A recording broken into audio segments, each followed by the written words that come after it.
Initin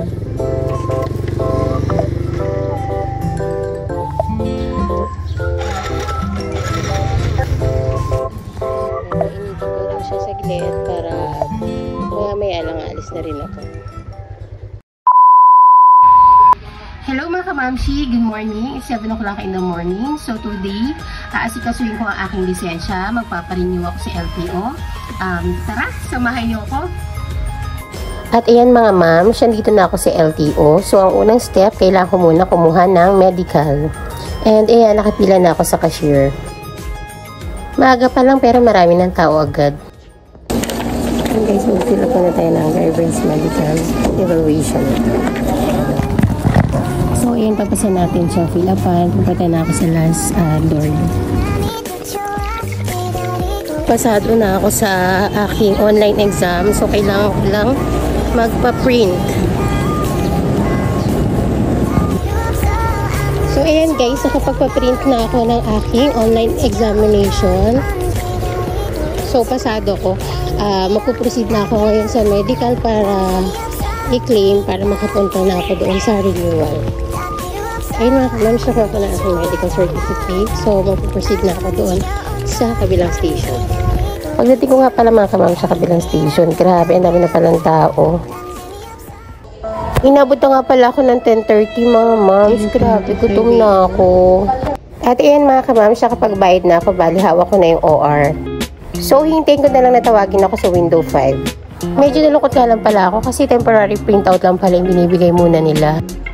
Tapos na ako sa pagkuha ko ng license. Bali, uwi na ako ngayon. Motor na ulit ako pa uwi.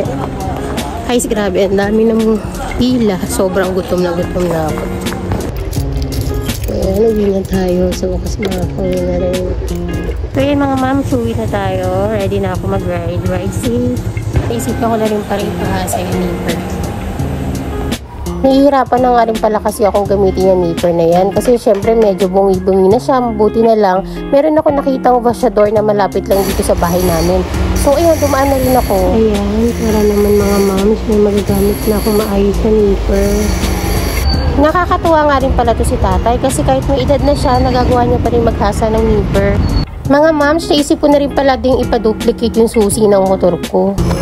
Kasi alam niyo naman, if ever mawala yung isang spare parts, at least meron pa akong matitirang isang pwedeng magamit, diba? Ayan guys, tapos na yung pinaduplicate ko ng susi ng motor ko. Gap, take your medicine first. Oh, sige na, anak. Sige na, bago ikaw magdede. Oh, mabait yan si Gabriel, diba? Mabait yan eh. Sige na, please. Sige na po. Opo. Take your medicine first. After you take your medicine, na. Please. Oh!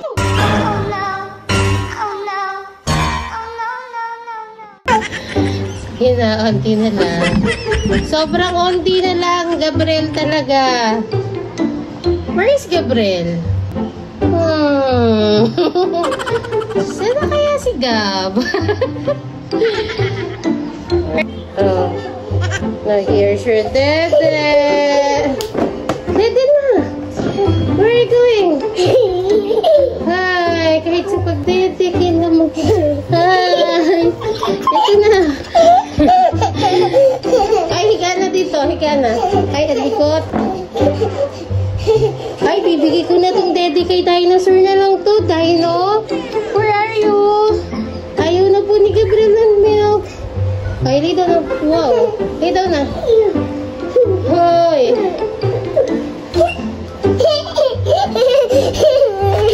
Lay down na. O, ayan na. Ay, bibigay ko na kay Dino. Dino, sa'yo na lang to. Lay down na. Hi mga ma'am, ayaw niya nung tinimpla ko sa kanyang milk kasi sinubukan ko sa kanya yung lactum. So papalitan ko to ng Bear Brand, kailangan ko ulit magtimpla ng bago.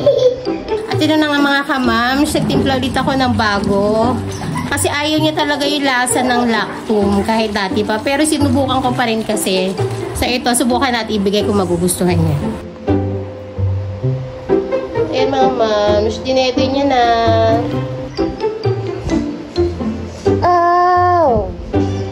ganyan ba talaga dapat mong gawin sa tummy ni Mami?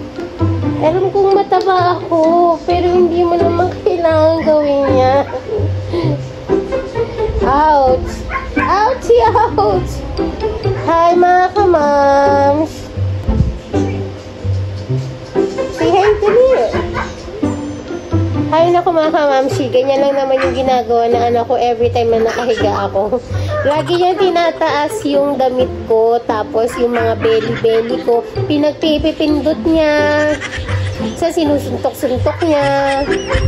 Ayan, kung minsan, ang ginagawa niya, para makatulog siya, dumidede pa rin siya. Kasi mga kamams, kung hindi niya itatanong, breastfeeding to dati si Gab. Pero, yung tumaas yung cholesterol ko, sinabi sa akin ng doktor na mag-stop muna ako magpa-breastfeed kasi nga yung gamot na iniinom ko, maaring makasama sa baby. So, nag-stop siya ng 1 year and 8 months, nag-stop na siyang dumede sa akin. Kaya, ayun, nag-decide akong painumin siya formula milk. Kung ano-ano yung pinag-experimentahan kong bigay sa kanya na formula milk, kung ano yung magugustuhan niya. Ganyan siya kakulit. Tapos, ano niyo ba mga kamams, kung ano lang yung nagustuhan niyang dedein, yung Bear Brand lang talaga. Yung iba ayaw nila. Grabe yung anak ko. Grabe siya. Yun, kaya alam mo, alang swerte-swerte ko kasi hindi niya ako masyadong pinahirapan. Kasi, di ba, yung mga formula milk ngayon ang mamahal, di ba? Ngayon kasi malakas na siyang dumede. Siguro yung Bear Brand na 800 grams, 3 days niya lang yun iniinom. Diba? Pinainom ko na nga pala siya ng gamot kanina. Kasi nga may onting ubo-ubo siya. Sa tuwing hapon, hintayin ko lang kung kailan matutulog si Gabriel. At ayan mga kamams, nakatulog na rin si Gab. Ayusin ko na lang yung pagkakahiga niya. At ayan, diba, walang kahirap-hirap, nakatulog na siya. Basta hinayaan ko lang siya mapagod sa paglalaro. Ayan mga kamams, ang lulutuin ko ngayon ay ginsang sayote. Gulay naman tayo ngayon. Lalagyan ko siya ng giniling. Mams, medyo toasted na siya. Ayan, pwede ko na ilagay yung gulay ko.